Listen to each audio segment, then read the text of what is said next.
Welcome back, guys. This is KP. And this is Geno J. The real estate gurus. And today we're going to talk about the top 5 reasons that real estate investors fail. But before we get into that, I'm gonna let Gene let you guys know about our background a little bit.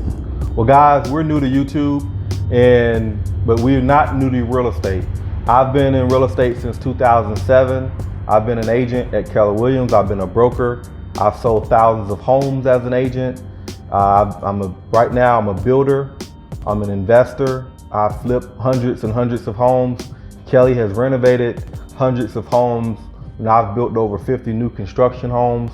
We're doing development deals right now. And one of the reasons we start this channel is to be able to share our stories with you guys and also be able to share with you guys just knowledge and information.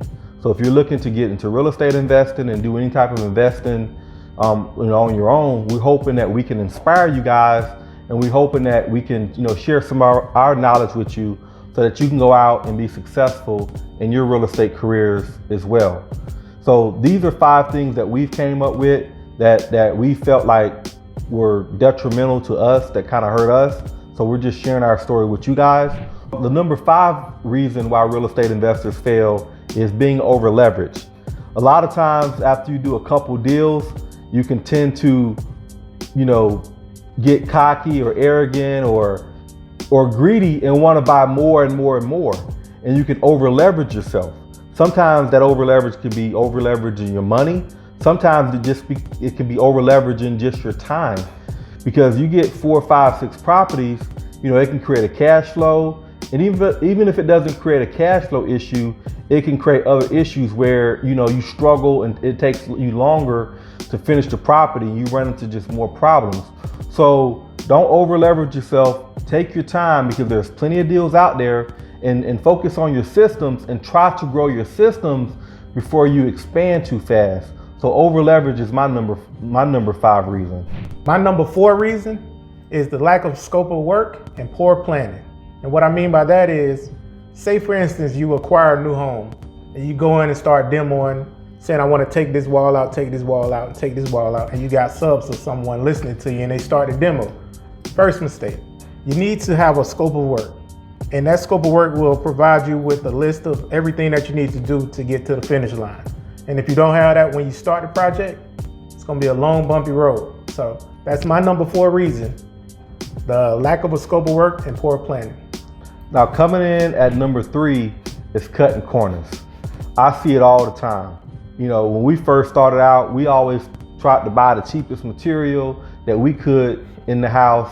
And it's not about cutting corners. It's about trying to make the best product for that area. Now you have to understand what neighborhood you in and what type of tile and what type of finishes you have to put in there.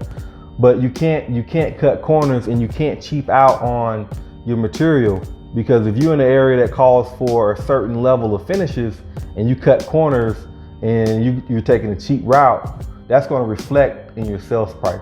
So stop cutting the corners. All right, and my number 2 reason, which is one of the most important, is hiring the wrong people.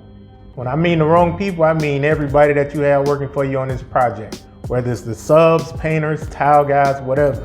Because if you hire the wrong people, they can dig a deeper hole than you already are in by acquiring that property and working on it. Say for instance, if you hire plumbers, electricians, and HVAC techs, make sure they are licensed. That's one of the most important things. Just make sure they are licensed. Now, when it comes to painters and tile guys, if you know some good guys or just they're credible, then you can go ahead and use those guys and not have to worry about a license. I'm not saying do that, but if you know some good painters that are great, or some great tile guys that are awesome, you go ahead and use those guys. But when it comes to your mechanicals, please only hire licensed, insured mechanical guys, plumbers, HVAC, and electricians. Guys, before I tell you the number 1 thing, please hit the like button and please subscribe.